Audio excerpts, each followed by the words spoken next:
बोलो श्री प्राणनाथ प्यारे की, बोलो श्री सद्गुरु महाराज की। प्राणाधार सुंदर साथ जी, हम सब यहाँ पर इस चितवनी शिविर के कार्यक्रम में उपस्थित हैं और पिछले 4 दिनों से चितवनी के विषय में चर्चा प्रवचन भी सुन रहे हैं। व्यवहारिक रूप से चितवनी करने का प्रयास भी कर रहे हैं, लेकिन लगा किसी का भी नहीं है।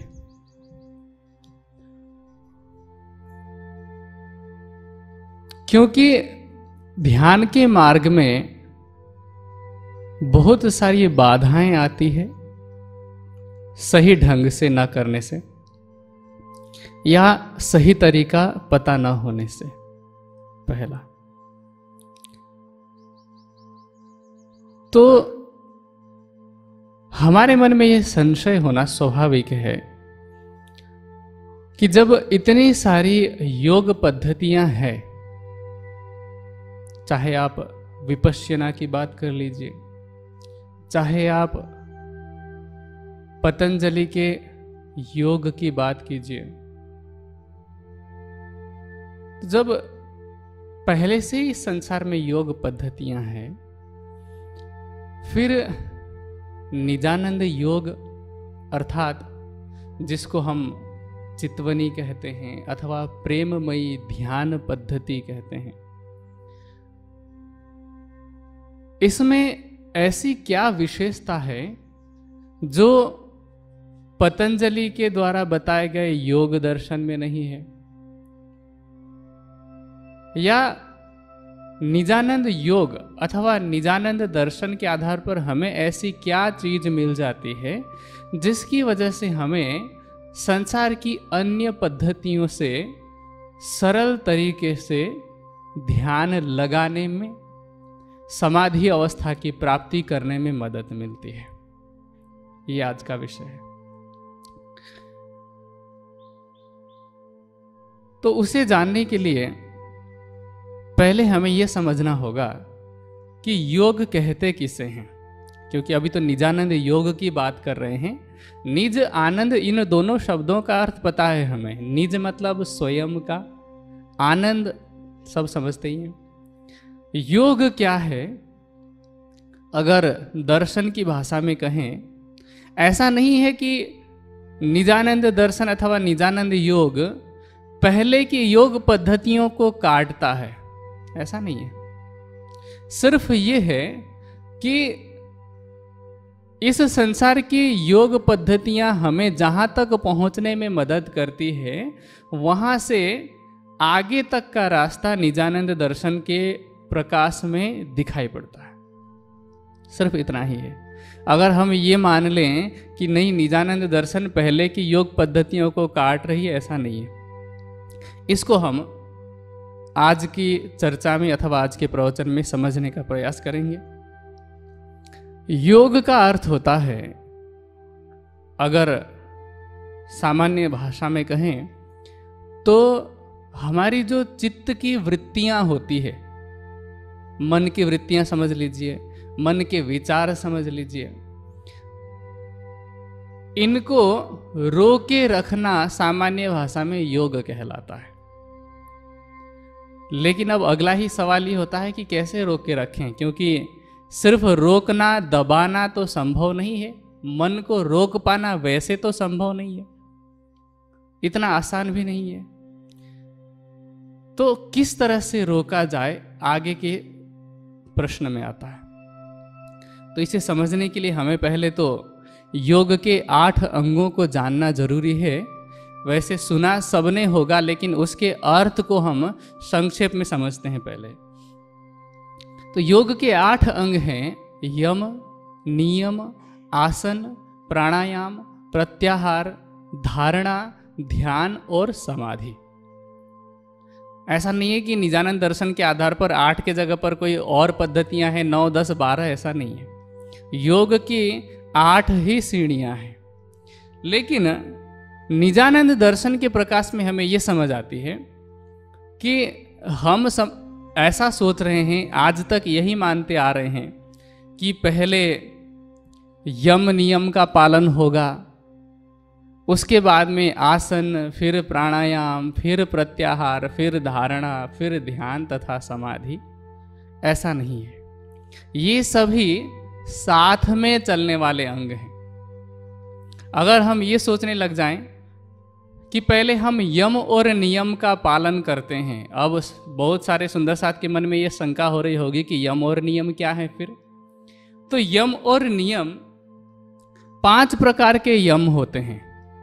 अहिंसा, अहिंसा का मतलब मन, वचन और कर्म से किसी को दुख न देना, मन से किसी के विषय में बुरा नहीं सोचना, वचन से चुभने वाले शब्द, कड़वे शब्द ना कहना, और कर्म से अर्थात शारीरिक रूप से मतलब मारपीट करना हो गया, ठीक है।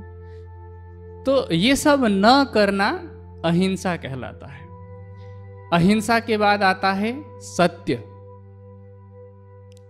सत्य का मतलब है कि मन, वचन और कर्म तीनों से सत्य का पालन करना। ऐसा नहीं है कि सिर्फ बाहर हम दिखाने के लिए कई बार सच बोल देते हैं कभी कभी, लेकिन अगर अंदर झूठ का बोलबाला है, ऐसा नहीं है। क्योंकि जिस हृदय में हमें परब्रह्म को बसाना है, वाणी क्या कहती है, मैं साथ साथ में निजानंद दर्शन को भी साथ में इसीलिए ले रहा हूं ताकि आपको समझ में आए कि किस तरह से निजानंद दर्शन इस संसार की योग पद्धति को सरलतम तरीके से प्रस्तुत करती है। लेकिन चूंकि हमने अब तक ध्यान नहीं दिया इसलिए हमें पता नहीं है। सत्य का पालन करवाने के लिए वाणी क्या कहती है, साचारी साहेबी साच सो पाइए, साच को साच है प्यारा। सत्य का पालन करना। उसके बाद तीसरा लक्षण है अस्तेय। अस्तेय मतलब चोरी ना करना। चोरी ना करने का मतलब वो भी मन, वचन और कर्म से। तीनों तरीके से चोरी हो सकती है ना। तो मन, वचन और कर्म से कभी कभी हमें जैसे जो सेवा मिलती है उससे अगर हम जी चुराते हैं वो भी चोरी है। किसी के भौतिक पदार्थ को हम बिना अपने अधिकार के उसको लेने की लालसा रखते हैं मन ही मन में, तो वो मन से चोरी है। और किसी के भौतिक वस्तु को, चाहे वो पैसा हो गया, चाहे वो द्रव्य हो गया किसी प्रकार का, उसको उठा लेते हैं तो वो भी चोरी हो गई। तो मन, वचन और कर्म से चोरी न करना, ये हो गया अस्तेय। उसके बाद में चौथा है ब्रह्मचर्य। ब्रह्मचर्य का मतलब है, इसके 3 प्रकार के अर्थ हैं। पहला, ब्रह्मचर्य का मतलब है कि मन से, वचन से और कर्म से किसी भी तरह से शारीरिक विकार का चिंतन न करना और विषयों का भोग न करना, ये एक है ब्रह्मचर्य। दूसरा है, ब्रह्म कहते हैं वेद को अर्थात ज्ञान को, क्योंकि उपनिषदों में प्रज्ञानम ब्रह्म कहा गया है। तो ब्रह्म के ज्ञान में विचरण करना, यह है ब्रह्मचर्य। और तीसरा है ब्रह्म में चलना, ब्रह्म में विचरण करना ध्यान के द्वारा, तो यह भी ब्रह्मचर्य है।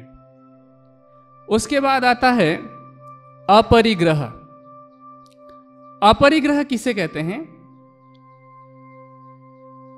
कि हमें आवश्यकता है 2 जोड़ी कपड़ों की, लेकिन हमने इतने कपड़े इकट्ठे कर रखे हैं कि अगर एक एक दिन पहना जाए तो आज पहने हुए कपड़े को दोबारा पहनने में 1 महीने का समय लग जाए, या कईयों के पास तो इतने इकट्ठे होते हैं कि 6-6 महीने में भी दूसरे कपड़े की बारी नहीं आती है।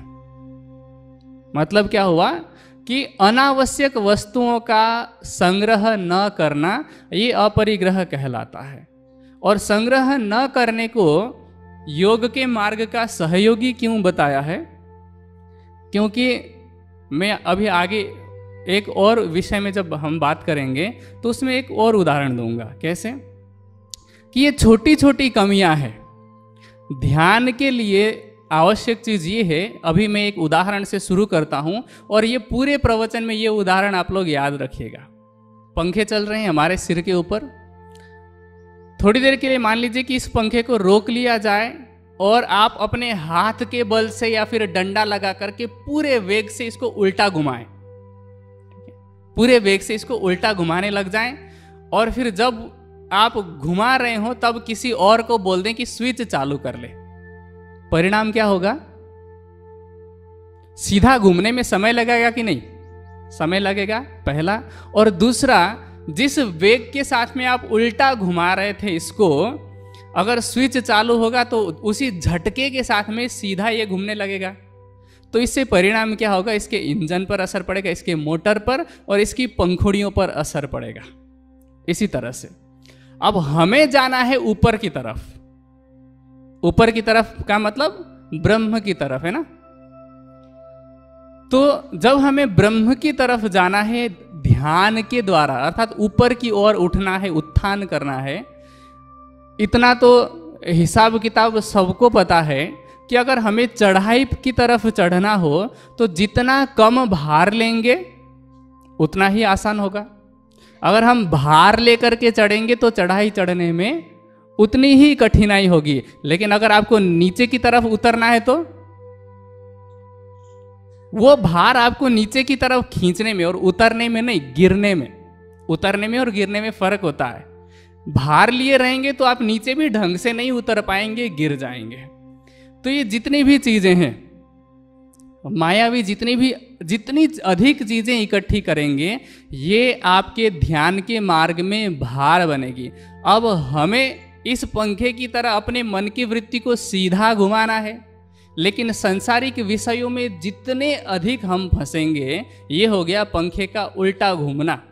अब 23 घंटे तो हम पूरी तरह से संसारी विषयों में उलझे हुए हैं कि ये इकट्ठा करना है, वो इकट्ठा करना है, इसका भोग करना है, उसका भोग करना है, और हम चाहें कि उस 1 घंटे के लिए हमारा मन सीधा घूमने लग जाए बिना किसी व्यवधान के, संभव नहीं है। फिर क्या होगा? ये परेशानियां आएंगी। जैसे पंखा खराब हो जाता है, मन भी खराब होगा। इसीलिए अपरिग्रह का पालन करना आवश्यक है कि हम जितने कम चीजों को संग्रहित करेंगे हमारे ध्यान के मार्ग में। क्योंकि अगर हम ध्यान में बैठे रहेंगे, मान लीजिए आपके पास 2 जोड़ी कपड़े हैं, एक जोड़ी धो दिया है, दूसरी जोड़ी पहन रखी है, बस। लेकिन अगर आपके पास ज्यादा वस्त्र हैं तो क्या होगा कि दिन भर यही आता रहेगा कि अगर थोड़ा सा लगा कि इस वस्त्र में मैं अच्छा नहीं दिख रहा हूं या नहीं दिख रही हूं, तुरंत बदल लेंगे। मनोवृत्तियां बहिर्मुखी हो जाती है। चूंकि मैंने पहले ही कहा था, योग के 8 अंग एक दूसरे से जुड़े हुए हैं। ऐसा नहीं कि एक के बाद दूसरे आएंगे, सबको साथ में लेके चलना पड़ता है। तो इस विषय में अभी मैं दोबारा आऊंगा बाद में। अभी हम बात करते हैं नियम की। 5 यम तो हो गए। नियम की जब हम बात करते हैं तो पहला नियम है शौच। शौच मतलब पवित्रता, शरीर की, मन की, बुद्धि की, जीव की, सबकी पवित्रता। अगर हम ये कहें कि नहीं हमने तो नहा लिया है, हमारा ध्यान लग जाएगा, ऐसा नहीं है। नहाने से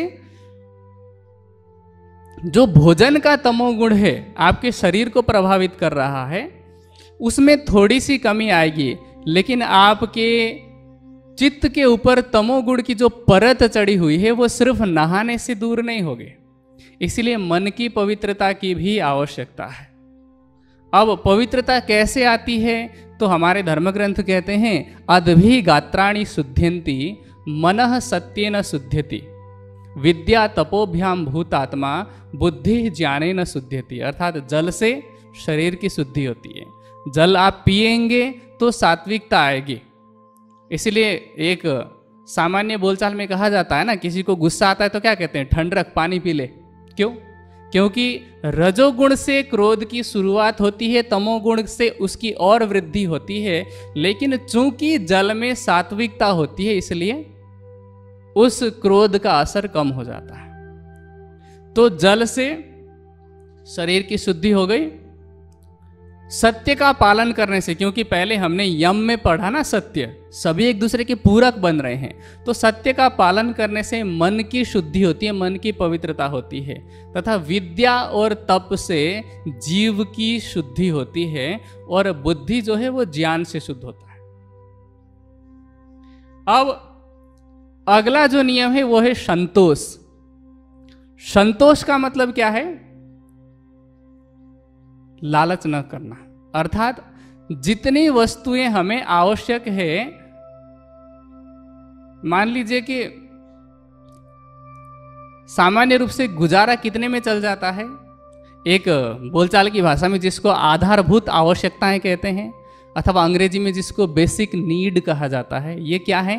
भोजन, वस्त्र और रहने के लिए जगह, चाहे आप मकान कह लें, झोपड़ी कह लें, महल कह लें, हवेली कह लें, कुछ भी कहें, ठीक है। तो रहने के लिए एक कुटिया हो जाए, भोजन के लिए 2 वक्त की रोटी मिल जाए, और तन ढकने के लिए वस्त्र मिल जाए, मनुष्य का गुजारा इतने में चल जाता है। तो इसको कहते हैं आवश्यकताएं अथवा जरूरत। और किसी ने क्या खूब कहा है कि जरूरत तो फकीर की भी पूरी हो जाती है और लालच बादशाह की भी अधूरी रह जाती है। इसीलिए संतोष की आवश्यकता है कि अगर हमें ध्यान के मार्ग में लगना है, लालच ही खत्म नहीं हो रही है, तो क्या होगा? खेता भाई जी 25 वर्षों से कमा रहे थे, लेकिन मिहिर राज जी जब चर्चा सुनाते थे, अब उनको लालच है ना, तो चर्चा के बीच में ही टोक देते थे कि उससे पैसा लेना है, उससे पैसा लेना है। तो ज्ञान की तरफ ही जब मन नहीं लग रहा है, तो ध्यान तो उससे भी सूक्ष्म विषय है, उसमें मन कैसे लगेगा? इसीलिए संतोष की आवश्यकता है। क्योंकि किसी साधु ने कहा, गोधन गजधन बाजी धन और रतन धन खानी, जब आवे संतोष धन तब सब धन धूल समान। इसलिए संतोष की आवश्यकता है। ध्यान के मार्ग के राही को जितना कम संग्रह करें, क्योंकि संतोष और अपरिग्रह दोनों एक दूसरे के पूरक होते हैं। अब अगला लक्षण है तप। अगला जो नियम है वो है तप। तप का मतलब क्या है? तप किसे कहते हैं? कहा गया ऋतम तपः, परम सत्य को जानना और उसको प्राप्त करने के लिए प्रयास करना। ऋत मतलब दमम तपः, इंद्रियों का दमन करना तप है। सभी चीजों को एक तरफ से आप याद रखते जाइएगा, आगे भी इस चीज को समझने में आसानी होगी। ऋतम तपः, दमम तपः, सत्यम तपः, स्वाध्याय तपः। स्वाध्याय भी तप है। स्वाध्याय मतलब सद ग्रंथों का अध्ययन करना। ऐसा नहीं कि हम अश्लील उपन्यास पढ़ रहे हैं, कहानियां पढ़ रहे हैं, ये इसको स्वाध्याय नहीं कहते। स्वाध्याय का मतलब ऐसा अध्ययन जिससे स्व अर्थात स्वयं को जानने में, पहचानने में और जागृत करने में मदद मिले, वह है स्वाध्याय। तो परम सत्य का पालन करना, जानना, सत्य का पालन करना, इंद्रियों का दमन करना और स्वाध्याय करना, यह तप है। इसी तरह से स्वाध्याय, ठीक है, जो कि तप में आता है, तो ये स्वाध्याय भी नियम है। और अंतिम जो 5वां नियम है वह है ईश्वर प्रणिधान, और ये सबसे महत्वपूर्ण है। ईश्वर प्रणिधान का मतलब अपने आराध्य के प्रति समर्पण। समर्पण का मतलब जिस अवस्था में उसने हमें रखा है उसमें खुश रहना, उसके प्रति समर्पित होना, अथवा उसको पाने के प्रति, उसको पाने का जो लक्ष्य है उसके प्रति समर्पित होना, यह है ईश्वर प्रणिधान। और योग दर्शन में पतंजलि मुनि कहते हैं समाधि सिद्धि ईश्वर प्रणिधानात्। समाधि की प्राप्ति तभी होती है जब हम परमात्मा के प्रति समर्पित होते हैं। समर्पण के बिना बाकी सारे लक्षण अगर हमारे अंदर है लेकिन समर्पण नहीं है तो फिर किए कराए पर पानी फिर जाता है। इसलिए समर्पण आवश्यक है, ठीक है। तो ये होगा यम और नियम समझ में आ गया। अब उसके बाद है आसन और प्राणायाम। लेकिन ये मत समझना कि पहले हम यम और नियम का पालन करेंगे उसके बाद आसन प्राणायाम, ऐसा नहीं है। अब पहले इसके अर्थ को समझते हैं, फिर ये समझते हैं कि साथ में क्यों जरूरी है। आसन का मतलब क्या है, पहले समझते हैं आसन के प्रकार। ठीक है, तो आसन विभिन्न प्रकार के होते हैं। जैसे एक ऐसे आसन है जिसको हम व्यायाम वाले आसन समझ सकते हैं, जैसे चक्रासन है, भुजंगासन है, धनुरासन है, शीर्षासन है, पश्चिमोत्तानासन है। इन आसनों का नाम तो आपने सुना है, लेकिन ये आसन है व्यायाम वाले। लेकिन जो ध्यान वाले आसन है, चक्रासन में बैठकर कोई ध्यान नहीं कर सकता, शीर्षासन में बैठ के कोई ध्यान नहीं कर सकता। ध्यान करने वाले आसन किसे कहते हैं, तो योग दर्शन में कहा स्थिरम सुखम आसनम। जिस पोस्चर में, जिस स्थिति में स्थिरता पूर्वक और सुखपूर्वक अर्थात सरलता से लंबे समय तक बैठा जा सके, उसको आसन कहते हैं। तो इनमें से कुछ आसन हैं, जैसे सुखासन है, सरलासन है, स्वस्तिकासन है, पद्मासन है और सिद्धासन है। इसके अलावा भी कुछ और आसन हो सकते हैं। तो कुछ आसन हो गए व्यायाम वाले और कुछ आसन हो गए ध्यान वाले। उसके बाद आता है प्राणायाम। प्राणायाम का मतलब श्वास को लेना और छोड़ना। लेकिन ये तो सामान्य अर्थ हो गया। योग की भाषा में अगर कहें तो प्राणायाम का मतलब है सांस को लेना, रोके रखना और छोड़ना। तीन ही तो अवस्थाएं होती है ना। हम सांस लेते हैं, थोड़ी देर रोकते हैं, थोड़ी देर में छोड़ देते हैं, लेकिन इसका एक लय होता है, रिदम होता है। तो उसके साथ में जो लय के साथ में श्वासों के साथ जो कारीगरी की जाती है वो प्राणायाम कहलाता है। ठीक है, अब प्राणायाम के विशेष रूप से 3 ही प्रकार होते हैं। वो तो लोगों ने इधर उधर जोड़ करके, घटाव करके बाद में हमारे योगियों ने अलग अलग उनके भाग बना दिए हैं। मुख्य रूप से 3 ही प्राणायाम है, पूरक, कुंभक और रेचक। 3 ही प्राणायाम है। लेकिन जब हम सांस पूरक और रेचक को बार बार हम दोहराते हैं तो वो कपालभाति बन जाती है ना, जल्दी जल्दी अंदर लेना और बाहर छोड़ना, वही भस्त्रिका बन जाती है। फिर नासिका को हम एक नासिका का प्रयोग करते हैं, दूसरी से छोड़ते हैं, तो वही वेरिएशन अलग अलग होकर के अनुलोम विलोम, सूर्य भेदी और चंद्र भेदी प्राणायाम बन जाते हैं। मुख से अगर हम श्वास ले रहे हैं और नाक से छोड़ रहे हैं तो वही शीतली प्राणायाम बन जाती है। तो इस तरह से बहुत सारे प्रकार के प्राणायाम है, लेकिन मुख्य रूप से 3 हैं। अब मैं ये कह रहा था कि आसन और प्राणायाम की आवश्यकता क्यों है, और ये पूरक, सभी एक दूसरे के पूरक कैसे हैं, कि अगर आप प्राणायाम नहीं करेंगे तो आपको इंद्रियों को रोकने में मदद नहीं मिलेगी। प्राणायाम से आपको इंद्रिय दमन में मदद मिलती है, ब्रह्मचर्य में मदद मिलती है, मन को एकाग्र करने में मदद मिलती है। ध्यान में क्या करना है, मन को एकाग्र ही तो करना है। तो इसके लिए प्राणायाम से हमें सहायता प्राप्त होती है, क्योंकि प्राणायाम करने से शरीर की नस नाड़ियाँ शुद्ध हो जाती है, और जैसे शरीर शुद्ध रहेगा मन भी उसी तरह से शुद्धता की तरफ आगे बढ़ता ही रहेगा। ठीक है, तो यम, नियम, आसन, प्राणायाम ये विशेष रूप से बाह्य विषय हो रहे थे अब तक। पूरी तरह से बाह्य नहीं है, लेकिन विशेष रूप से बाह्य विषय। अब हम चलते हैं अंदर की तरफ। तो अब 5वां जो लक्षण है, 5वीं जो सीढ़ी है योग की, वो है प्रत्याहार। और हम यहीं पर मार खा जाते हैं। हम अब तक प्रत्याहार से आगे कोई भी सुंदर साथ, जितना मैंने देखा है सुंदर साथ को, जितना मैंने अनुभव किया है, उस हिसाब से कोई भी सुंदर साथ प्रत्याहार तक भी नहीं पहुंच पाया है। क्योंकि प्रत्याहार क्या होता है पहले ये समझते हैं। आप सबको ये पता है कि 5 ज्ञानेंद्रियां होती है, और ज्ञानेंद्रियों के 5 विषय होते हैं। ज्ञानेंद्रियां कौन कौन सी सबको पता है? आंख, कान, नाक, जिह्वा और त्वचा। इनके विषय क्या हैं?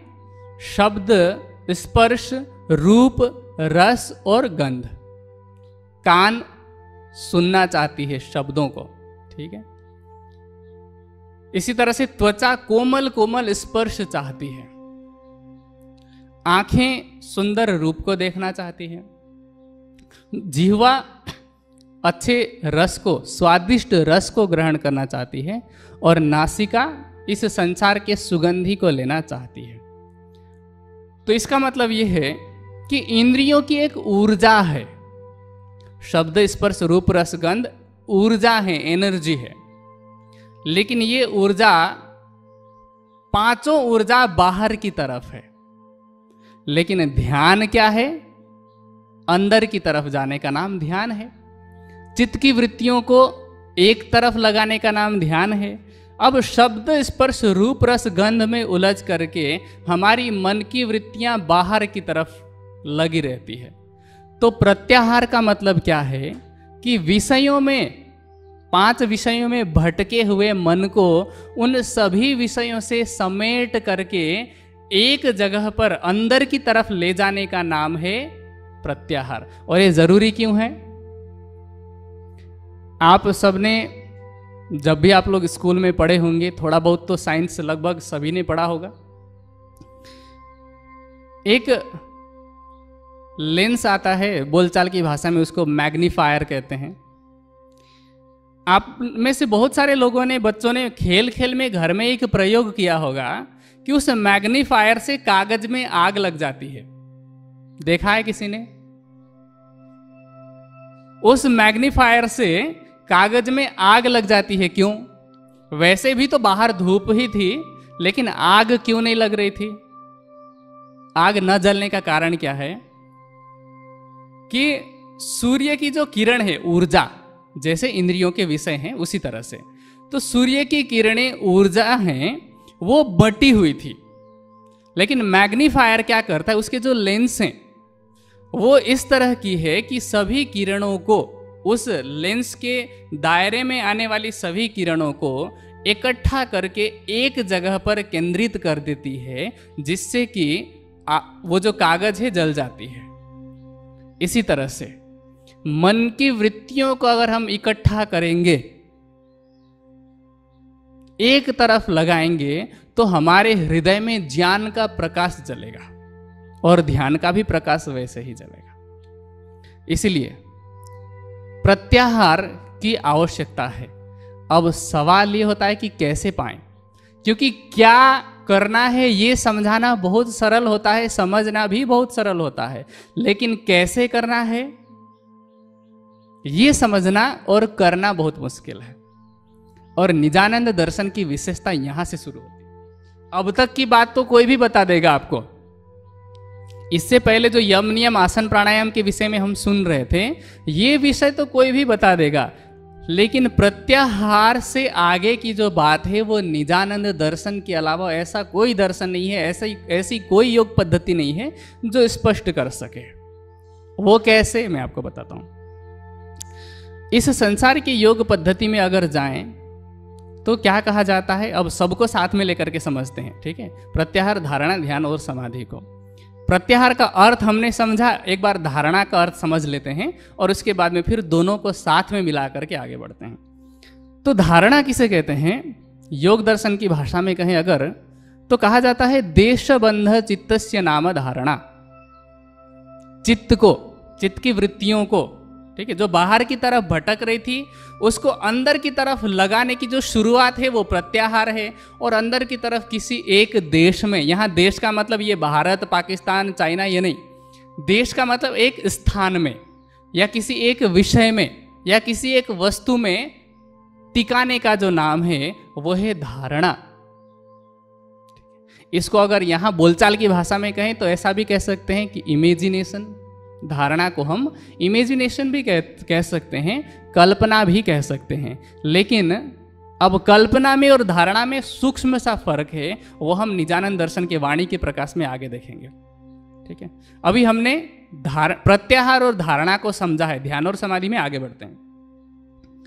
अब समस्या ये है कि प्रत्याहार और धारणा का अर्थ तो समझ लिया हमने, लेकिन करना बहुत मुश्किल होता है। सुंदर साथ से कहते हैं कि सुंदर साथ जी चितवनी में बैठते हैं, चितवनी करते हैं कि नहीं, तो कहते हैं कि करते तो हैं। क्या दिखाई पड़ता है? अंधेरा। सुबह की चर्चा में स्वामी जी ने कहा था कि हम ध्यान करने का प्रयास कर रहे होते हैं, ध्यान नहीं कर रहे हैं। ध्यान तो बहुत ऊंची अवस्था है। तो यही बात यहां हम प्रत्याहार और धारणा के माध्यम से समझ सकते हैं। अर्थ तो समझ में आया कि प्रत्याहार और धारणा कहते किसे हैं। अब हम ये समझते हैं कि करना कैसे है। ठीक है, क्योंकि इंद्रियों की जो वृत्तियां हैं वो तो बाहर की तरफ ही भटकेगी। संसार का सिद्धांत है ना, साइंस का एक सिद्धांत है, वैज्ञानिक सिद्धांत। क्योंकि ध्यान की जो पद्धति है, निजानंद दर्शन की पद्धति पूर्णतया वैज्ञानिक है, साइंटिफिक है। एनर्जी की थियरी क्या है कि वो हमेशा प्लस से माइनस की ओर, कहने का मतलब क्या है कि अधिक से कम की ओर जाती है। इतना सबको पता होगा, नहीं पता होगा तो अभी पता चल गया है। ऊर्जा हमेशा अधिक से कम की ओर जाती है। इसीलिए आप लोहे को आग में डालेंगे तो लोहा गर्म होगा, क्योंकि आग में ऊर्जा ज्यादा है, लोहे में कम है। ठीक है, आग ठंडा नहीं होता है, लोहा गर्म हो जाता है, क्योंकि अधिक से कम की तरफ ऊर्जा आ रही है। ये साइंटिफिक थियरी है। अब इसी तरह से मन की जो वृत्तियां हैं अथवा इंद्रियों की जो ऊर्जा है, वृत्तियां हैं, वो भी प्लस में न जाकर के माइनस की तरफ आसानी से चली जाती है। जैसे पानी ऊपर से नीचे की तरफ तो अपने आप ही बह जाती है ना, लेकिन ऊपर ले जाना हो तो बाल्टी में भर करके मेहनत करके ले जाना पड़ता है। किसी वस्तु को आप छत से छोड़ देंगे, नीचे अपने आप आ जाएगी, लेकिन नीचे से ऊपर की तरफ ले जाना है तो फोर्स लगाना पड़ता है ना। नीचे से आप जितनी वेलोसिटी के साथ में ऊपर की तरफ फेंकेंगे उतनी ही ऊपर तक जाएगी, और कुछ देर के बाद वापस नीचे अपने आप आ जाएगी। उसी तरह से इंद्रियों की वृत्तियां नकारात्मक चीजों में अपने आप चली जाती है, सकारात्मक चीजों में लगानी पड़ती है। तो प्रत्याहार कैसे करना है, मन को अंदर की तरफ कैसे ले जाना है, मैंने पहले ही कहा था। वाणी के प्रकाश में हम देखेंगे, इसको हम उल्टा भी कर दें, प्रकाश की वाणी में देख लीजिए। प्रकाश की वाणी में एक प्रकरण आता है, अवगुणों को फिराने का प्रकरण। और उस प्रकरण में अवगुण और गुण दोनों को फिराया गया है। फिराने का मतलब मोड़ा गया है। किसकी तरफ? राज्य की तरफ। गुणों को फिराना तो सरल है, थोड़ा बाद में समझते हैं। थोड़ा सा अवगुणों के विषय में ही समझ लेते हैं। तो इसको मैं उन शब्द स्पर्श रूप रस गंध के द्वारा बता देता हूं, जिससे आपको गुण और अवगुण दोनों में ज्यादा गहराई से सोचने की जरूरत नहीं पड़ेगी, सरलता से समझ में आ जाएगी। मन की वृत्तियां शब्द स्पर्श रूप रस और गंध की तरफ बाहर भटकती है, ये हमने पहले सुना। लेकिन जब हमें ज्ञान के द्वारा, तारतम्य ज्ञान के द्वारा ये स्पष्ट हो जाता है कि हमें उन इंद्रियों को राज्य की तरफ लगाना है, और कैसे लगाना है उस प्रकरण के द्वारा पता चलता है। एक एक चीजों से समझते हैं। आंखें इस संसार में क्या चाहती है? सुंदर रूप को देखना। और सभी, ऐसा नहीं कि आप लोग ही। अब यहां ब्रह्म ज्ञान की चर्चा चल रही ना, कितने लोग उपस्थित हैं? 100 लोग होंगे, 125 लोग होंगे।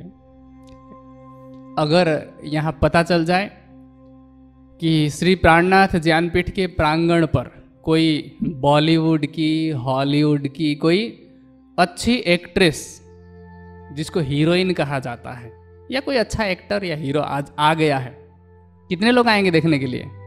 पैर रखने की जगह नहीं होगी, इसके ऊपर चढ़ जाएंगे लोग, छतों में चढ़ जाएंगे। होता है कि नहीं? क्यों? ऐसा नहीं है कि वो उन्होंने कोई बहुत अच्छा काम कर दिया है, सिर्फ एक बाह्य सौंदर्य को देखने के लिए। मिल कुछ नहीं रहा है। तो आंखें क्या चाहती है? बाहरी सौंदर्य को देखना। ठीक है। नासिका चाहती है कोमल सुगंधि को लेना, तो हम परफ्यूम लगाते हैं, इत्र लगाते हैं। त्वचा कोमल स्पर्श चाहती है, कोमलता चाहती है, तो हम सॉफ्ट कपड़े पहनते हैं, खरीदते हैं, अच्छे अच्छे कोमल सैया पर सोते हैं, कोमल स्पर्श चाहते हैं। जिह्वा अच्छा स्वाद चाहती है और कान मधुर ध्वनि सुनना चाहते हैं। इसीलिए विभिन्न संगीतकारों के संगीत को हम सुनते हैं। ब्रह्मवाणी की चर्चा अगर हो तो उसको देखने वाले सुनने वाले लोग कम मिलेंगे, लेकिन एक संगीत का कोई कार्यक्रम हो या नृत्य का कोई कार्यक्रम हो, उसको देखने सुनने वाले ज़्यादा मिलेंगे। ये तो इंद्रियों के विषय हो गए। अब इसको मोड़ना कैसे है अंदर की तरफ? विवेक के द्वारा। विवेक कैसे आती है? ज्ञान के द्वारा, और इसी ब्रह्म ज्ञान के द्वारा, वाणी के द्वारा हमें समझ में आती है। अब मैं पहले शुरू से लेकर के फिर से चलता हूं। आंख सुंदरता को देखना चाहती है, लेकिन अगर हमारी इन इंद्रियों को समझ में आए, देखने वाली इंद्रियों को ये समझ में आ जाए कि इस संसार की जिस सुंदरता पे हम मुग्ध हुए जा रहे हैं, उन सौंदर्य का जो निर्माता है वो परमात्मा है, जिसको वेद में सुरूप कृत्नुम कहा है। सुरूप कृत्नुम अर्थात सौंदर्य का बनाने वाला या सौंदर्य का निर्माता, जिसको हम सेवा पूजा में चौपाई तो सबको याद होगी, वाणी की चौपाई है। स्वरूप क्या है आगे?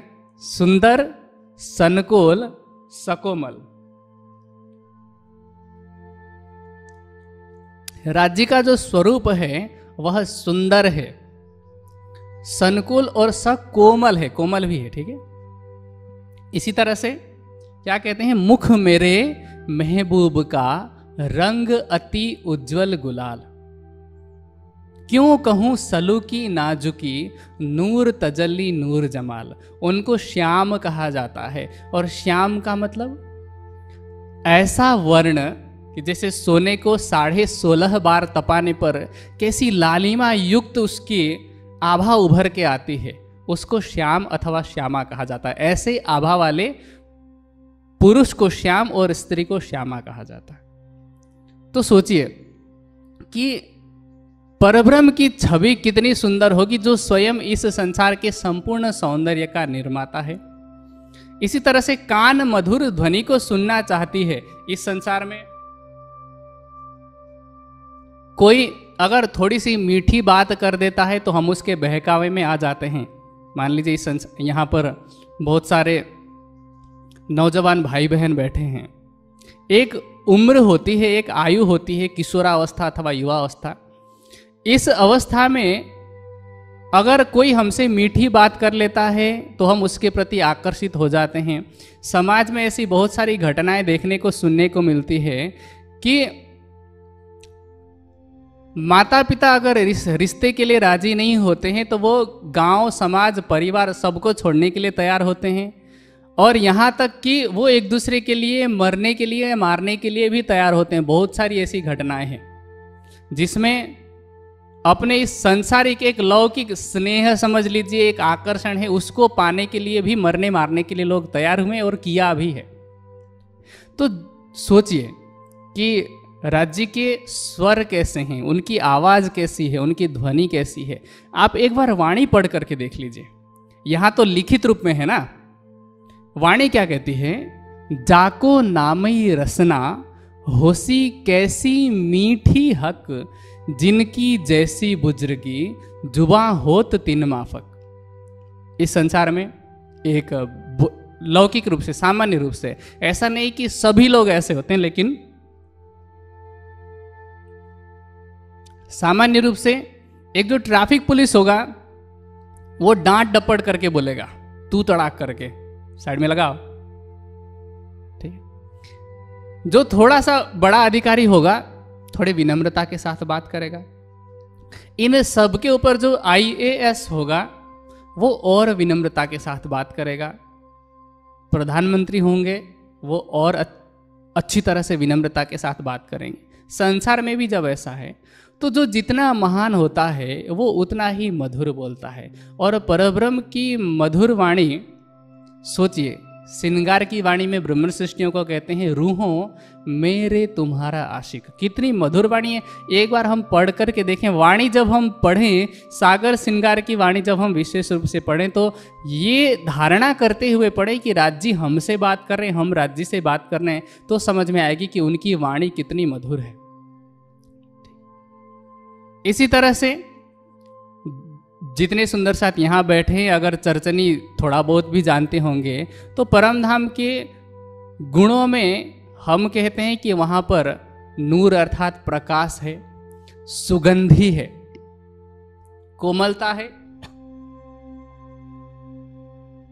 और चेतनता है। तो संसार में हम कहाँ सुगंध ढूंढ रहे हैं? इस संसार में चाहे आप कितनी भी महंगी से महंगी परफ्यूम लगा लें, एक दिन रहेगी, 2 दिन रहेगी, उड़ जाएगी। लेकिन जिस परम धाम का और जिस युगल स्वरूप का हमें ध्यान करना है, उनमें ये चारों गुण विद्यमान है।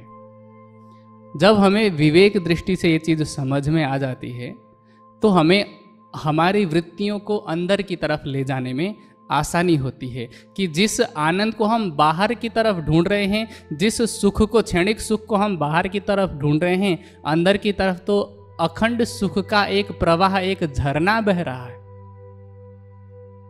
बाहर सुख की बूंद है और अंदर आनंद का झरना है। अब ये हमें तय करना है कि हमें उस बूंद के लिए पूरे जीवन तड़पना है या फिर अंदर की तरफ प्रवेश करके उस झरने का आनंद लेना है। क्योंकि एक बात मैं बार बार कहा करता हूं कि संसार में तो जिसको सुख समझते हैं उसको पाने के लिए भी पहले दुखी होना पड़ता है। ये बार बार मेरा कहना है।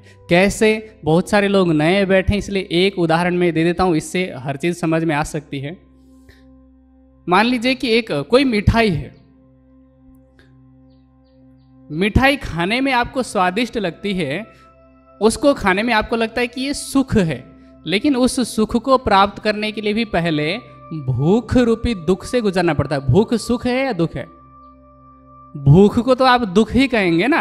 जब तक आप भूख से दुखी नहीं होंगे तब तक आप मिठाई से सुखी नहीं हो सकते। क्योंकि अभी भरपेट खा रखा है और आपको सामने बंदूक रख करके कहा जाए कि 1 किलो गुलाब जामुन तुम्हें खत्म करना है, सुखी होगे कि दुखी?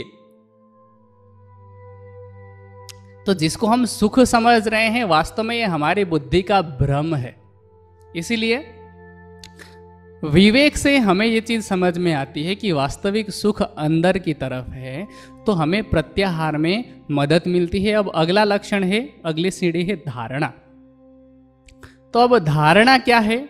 धारणा का मतलब किसी एक विषय में मन को टिकाना, मन को लगाए रखना या मन को लगाने का प्रयास करना, ये धारणा कहलाती है। अब मैंने पहले एक प्रश्न पूछा था जो आपके दिमाग में शायद है कि धारणा और कल्पना में क्या अंतर है।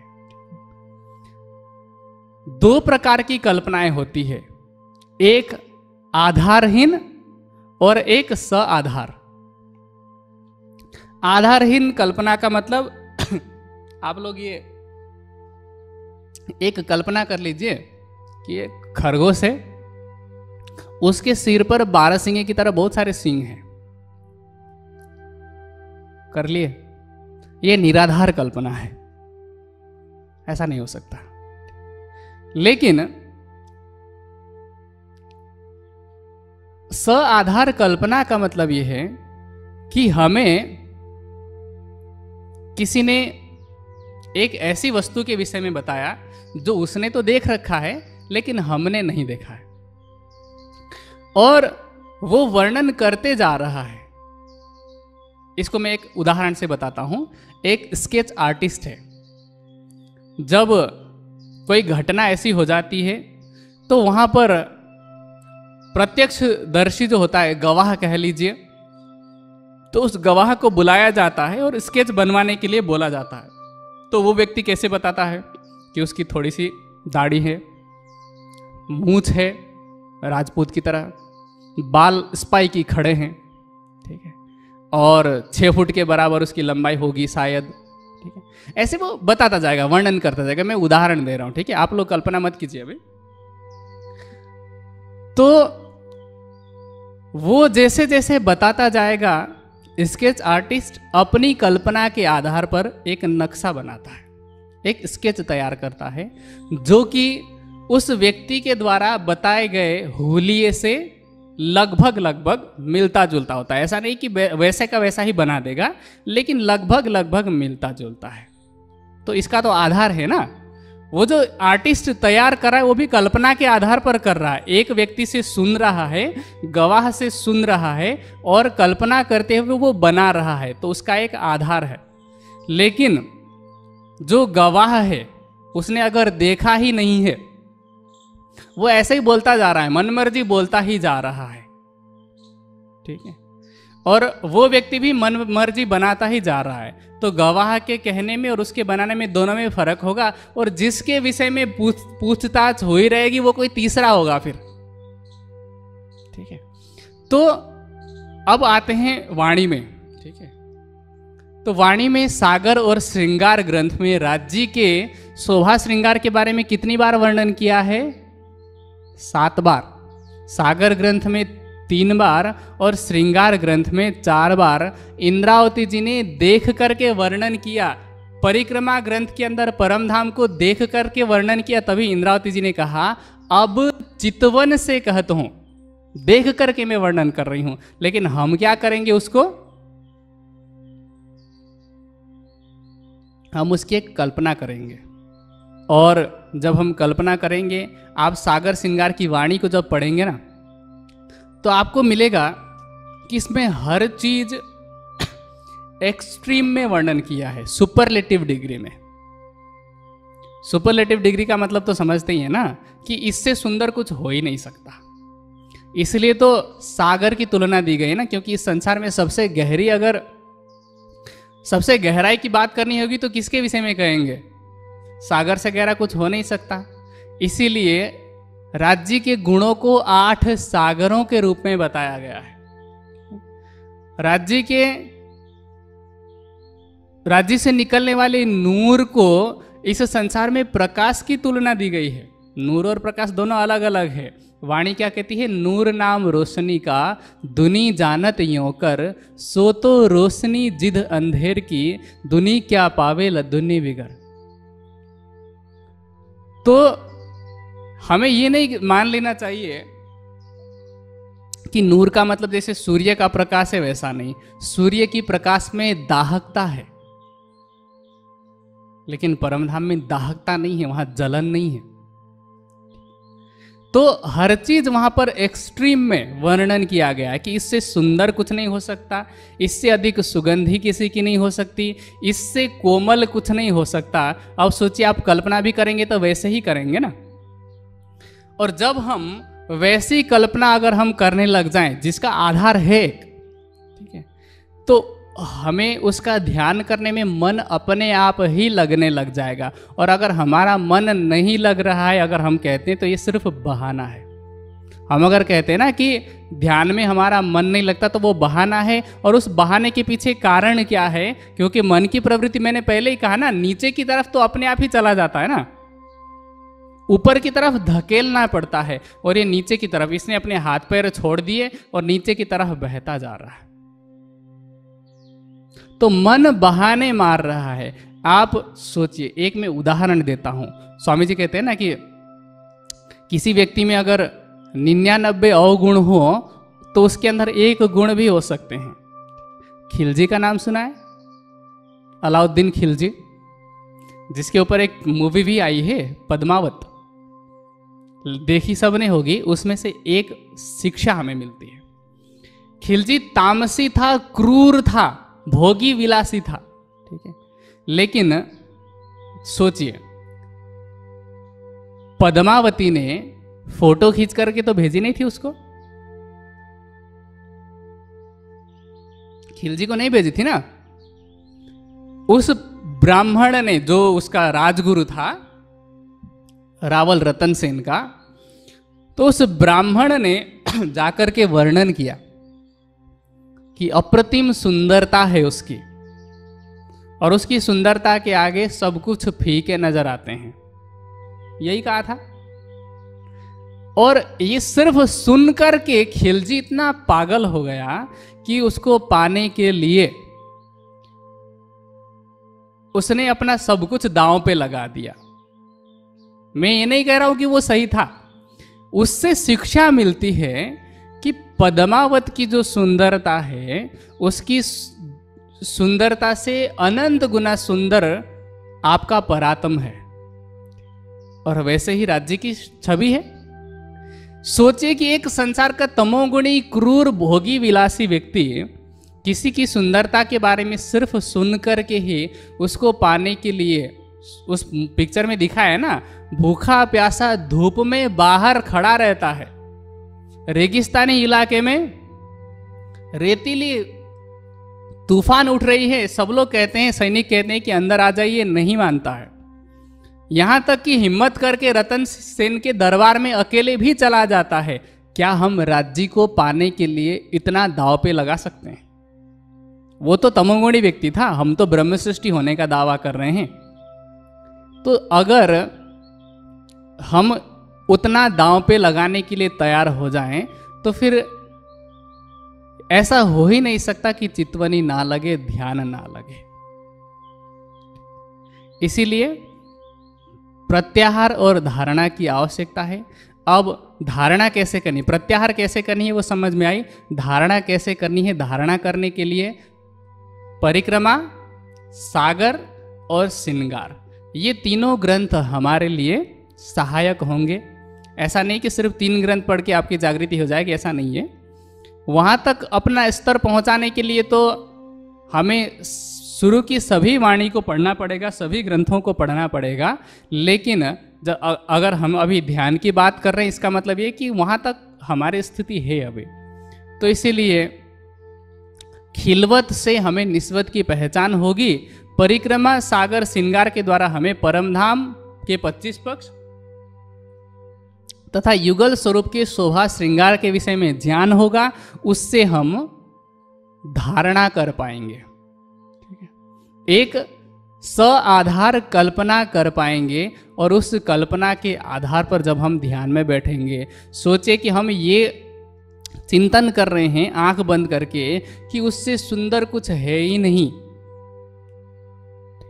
उस सुंदर स्वरूप की एक आकृति, एक छवि बना रहे हैं, और उसके प्रति हमारा प्रेम है। मैंने पहले ही कहा था कि परब्रह्म को पाने के लिए समर्पण आवश्यक है। तो उस स्वरूप के प्रति अगर हमारा समर्पण है तो इस सांसारिक विषयों की तरफ, विकारों की तरफ मन लगेगा ही नहीं। एक उदाहरण से समझते हैं हम इसको कि एक व्यक्ति एक साधु के पास गया और कहता है कि महाराज ये बताइए कि परमात्मा को पाया कैसे जाए। उन्होंने कहा कल सुबह आना, जब नहाने का समय हो, नहाने से पहले आ जाना। तो वो बंदा अगले दिन पहुंच गया। तो साधु उसको लेकर के गए, बोले चलो नहाने चलते हैं नदी में। नदी में गए, दोनों ने डुबकी लगाई साथ में। जैसे ही डुबकी लगाई, साधु खड़े हो गए और ऊपर से उस बंदे को सिर में पकड़ करके अंदर दबा दिया। अब उसकी जो लिमिट थी 1 मिनट, 1.5 मिनट, अब वो छटपटा रहा है, तड़प रहा है, और तब तक छटपटाता रहा जब तक साधु को ये नहीं लगा कि अब 1 सेकंड भी अंदर रहा तो ये पानी पी लेगा, मर जाएगा। तो उन्होंने छोड़ दिया और बाहर आया। पहले तो गहरी गहरी सांस ली थोड़ी देर तक, और जब सामान्य हुआ तो कहता है कि मैंने तो ये पूछा था कि परमात्मा को पाया कैसे जाता है, उसके पास भेज दो, थोड़ी कहा था। साधु ने कहा कि देखो, जितनी तड़प तुम्हें पानी में डूबने के बाद श्वास लेने के लिए हो रही थी, जितनी छटपटाहट, जितनी व्याकुलता श्वास के लिए हो रही थी, प्राणवायु के लिए, प्राणवायु कहते हैं ना ऑक्सीजन को, ठीक, अपने प्राण बचाने के लिए, प्राणवायु लेने के लिए जितनी छटपटाहट, व्याकुलता हो रही थी, उतनी ही व्याकुलता प्राणनाथ के लिए हो जाए तो राज्य हमारे सामने है। क्योंकि देवचंद्र जी को भी जब दर्शन हुआ तो पहले उनकी ऐसी परीक्षा ली गई कि एक बार के लिए तो प्राण निकल ही गए ना, घड़ी खम्मा कहती है ना माता, जब पिताजी बाहर से दरवाजा बंद कर देते हैं। इंद्रावती जी को भी जब दर्शन हुआ तो कहा, जब आह सुखी अंग में श्वास भी छोड़ियो संग, तब तुम पर्दा टाल के दियो मोहे अपनो अंग। लेकिन ये अवस्था कब आएगी, ये तड़प कब आएगी? जैसे मछली को पानी से बाहर निकालने के बाद में वापस पानी में जाने के लिए जितनी तड़प होती है, एक ही चीज है, इंसान को पानी में डुबाओ या मछली को पानी से बाहर निकालो, अवस्था एक जैसी है। क्योंकि वाणी कहती है, वाणी में मछली वाला उदाहरण दिया है कि विरहा गतरे जाने सोई, जो मिलके बिछुरी होई, ज्यों मीन बिछुरी जल थे, या गत जाने रसोई। मछली को पानी से बाहर निकालने के बाद में आप उसको दूध में डालेंगे तो भी उसका गुजारा नहीं होगा, आप उसको शरबत में, जूस में, रूह अफ़ज़ा में डालेंगे, गुजारा नहीं होगा, उसको वापस पानी ही चाहिए। लेकिन हमारा तो गुजारा हो रहा है, राज्य मिले ना मिले गुजारा हो रहा है कि नहीं? और ऐसे नहीं गुजारा हो रहा है, गुजारा तो मजबूरी वाला शब्द है, हम तो सुखी हैं।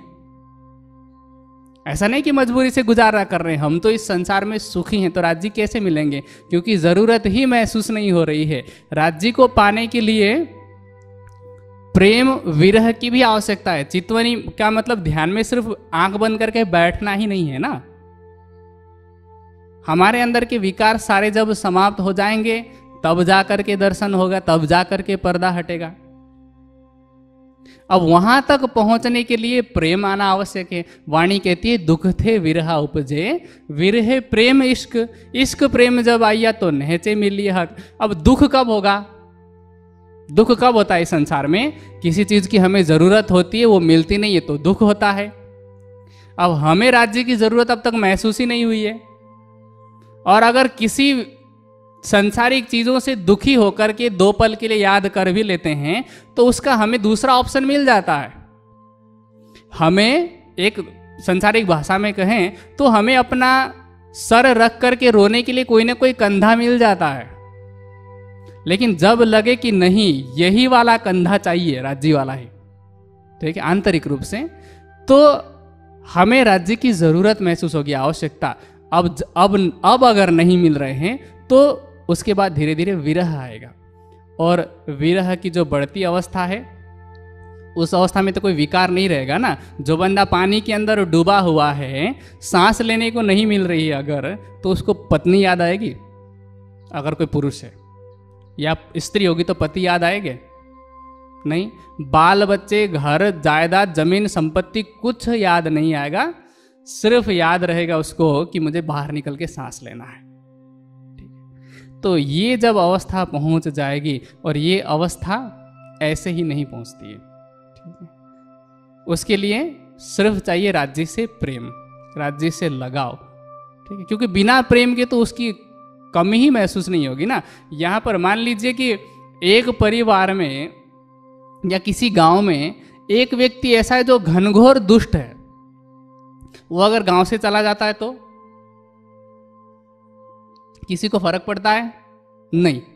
लेकिन अगर कोई ऐसा व्यक्ति है जो गांव में प्रत्येक व्यक्ति की मदद करता है, और उसके बिना किसी गांव वाले का गुजारा ही अगर नहीं हो सकता, वो अगर एक दिन के लिए गायब हो जाए तो जरूरत महसूस होगी ना, दुख होगा। तो इसी तरह से राज्य से अगर हमें लगाव होगा, प्रेम होगा, तभी हम ध्यान में बैठ पाएंगे, ठीक है। जैसे अब एक और समस्या आती है इसी से मिलती जुलती, कि जब हम बैठते हैं ध्यान में तो बहुत प्रकार की बाधाएं, हमें ऐसा लगता है ना कि यहाँ दर्द हो रहा है, वहाँ दर्द हो रहा है, इसके फ़ोन आ रहे हैं, उसके फ़ोन आ रहे हैं, ये संभालना है, वो संभालना है।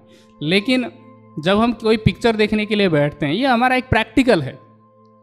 अगर हम 3 घंटे के लिए पिक्चर देखने के लिए थिएटर जाते हैं तो उस समय में हमें कोई दर्द याद नहीं आता, फ़ोन भी फ्लाइट मोड में कर देते हैं जहाँ तक संभव हो।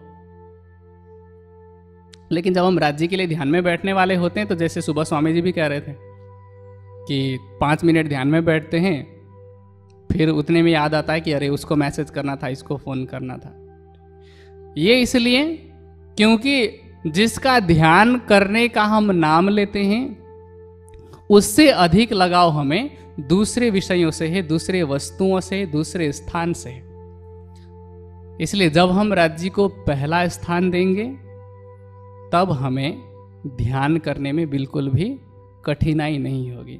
तो धारणा का मतलब भी समझ में आया। ध्यान का मतलब क्या है कि मन की वृत्तियों को हमने एक तरफ लगाने की शुरुआत की थी, वही लगातार लंबे समय तक जब लगता है, कम से कम 1.5 से 3 घंटे तक अगर उस एक स्थान पे टिका रहता है तो वो ध्यान कहलाता है।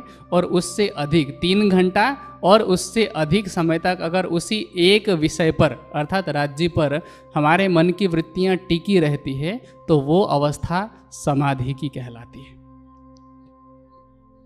तो निजानंद दर्शन के प्रकाश में, वाणी के प्रकाश में, क्योंकि 1 घंटे में ये मैंने प्रयास किया कि बहुत संक्षेप में हो सके, जितना अधिक हो सके उन सभी विषयों को कवर किया जा सके, लेकिन वैसे तो संभव नहीं है कि सबको हम एक ही बार में समझ लें। इसीलिए अगर आपको इस विषय में और अधिक और अच्छी तरह से समझना है तो आपको करना क्या है कि आपने अगर निजानंद योग या ध्यान की पुष्पांजलि, मैं ऑप्शन नहीं दे रहा हूँ, दोनों ग्रंथों को, दोनों पुस्तकों को अगर आपने नहीं पढ़ा है पढ़ लीजिए, अगर नहीं है तो ले लीजिए पहला।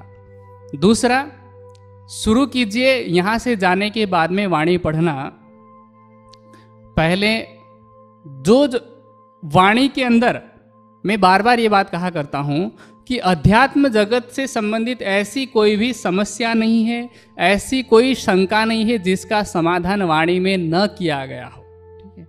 लेकिन वही है, दुविधा ये है कि मैं क्लास में पढ़ाता हूँ तब भी मैं बच्चों को ये पूछता हूँ बीच बीच में कि कोई प्रश्न है, तो कुछ बच्चे प्रश्न करते हैं, कुछ बच्चे नहीं करते। यहाँ पर भी सबकी अवस्था ऐसी है, सवाल अथवा शंकाएं अथवा समस्याएं 2 लोगों के अंदर नहीं आती है, एक जो कुछ नहीं करता या जिसने सब कुछ कर लिया हो, ठीक है।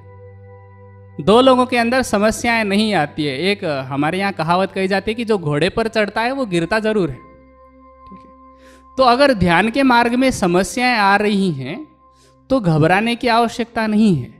कुछ समस्याएं तो ऐसी होती हैं जो होती ही नहीं है और आप सोचते हैं कि ये समस्या है, तो उनको समस्या आपने बना रखा है। साइकोलॉजी का ये मानना है, मनोविज्ञान का, कि 100% जिनको हम समस्याएं कहते हैं उनमें से 90 तो होती ही नहीं है। 5 से 7% समस्याएं ऐसी होती है जिनको थोड़ा बहुत प्रयास करने के बाद में हम उनको सुलझा सकते हैं, लेकिन कुछ समस्याएं ऐसी होती हैं जिनको आप सुलझा ही नहीं सकते, खत्म ही नहीं कर सकते, तो उनको साथ में लेकर के चलना पड़ता है अपने कर्मों का फल समझ करके, ठीक है। तो समस्याएं ध्यान के मार्ग में आती रहेंगी। ज्ञान दृष्टि से अपने विवेक को जागृत करना है तो वाणी पढ़िए।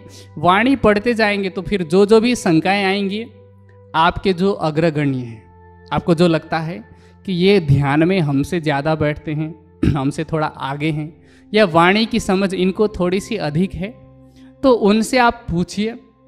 या आपके जो भी सद्गुरु हैं जो स्वयं व्यवहारिक रूप से ध्यान के मार्ग में आगे हैं, उनसे पूछिए, शंकाओं का समाधान हो जाएगा। लेकिन ये कहना कि जब हमारे अंदर सभी शंकाओं का समाधान हो जाएगा तब हम ध्यान में बैठेंगे, ये संभव नहीं है। सोचिए कि यहाँ से आपको अगर दिल्ली जाना है रात के समय में, तो आप क्या करेंगे? आप गाड़ी में बैठ करके हेडलाइट चालू करेंगे तो दिल्ली तक का रास्ता दिखाई पड़ेगा? नहीं। कितना दिखाई पड़ेगा? 500 मीटर, 1 किलोमीटर। लेकिन हम क्या करते हैं, जितना आगे चलते जाते हैं रास्ता आगे का और दिखाई पड़ता जाता है, और उस एक लाइट के भरोसे में, एक जड़ प्रकाश के भरोसे में हम दिल्ली तक चले जाते हैं। वैसे ही ध्यान के मार्ग में भी तारतम्य ज्ञान का प्रकाश, वो तो जड़ नहीं है ना, तो राज्य के प्रेम को दिल में बसाते हुए तारतम्य ज्ञान के प्रकाश में हम आगे बढ़ते जाएंगे तो आगे का रास्ता सदगुरु महाराज की कृपा से और राज्य की मेहर से प्रकाशित होता जाएगा। इसीलिए सभी सुंदर साथ से यही आग्रह है कि सभी सुंदर साथ वाणी पढ़ें। वाणी पढ़ने से शंकाओं का समाधान होता है। सेवा में अपने आप को लगाएं, क्योंकि सेवा करने से जीव की जो कठोरता है वो बदल करके कोमलता में परिवर्तित हो जाती है, और चितवनी करने से हमारे हृदय में प्रियतम की जो छवि है बसी हुई है, ऐसा नहीं कि बस जाती है, बसी हुई है, लेकिन वो जो पर्दा है वो हट जाता है और हमें दिखाई पड़ने लगते हैं।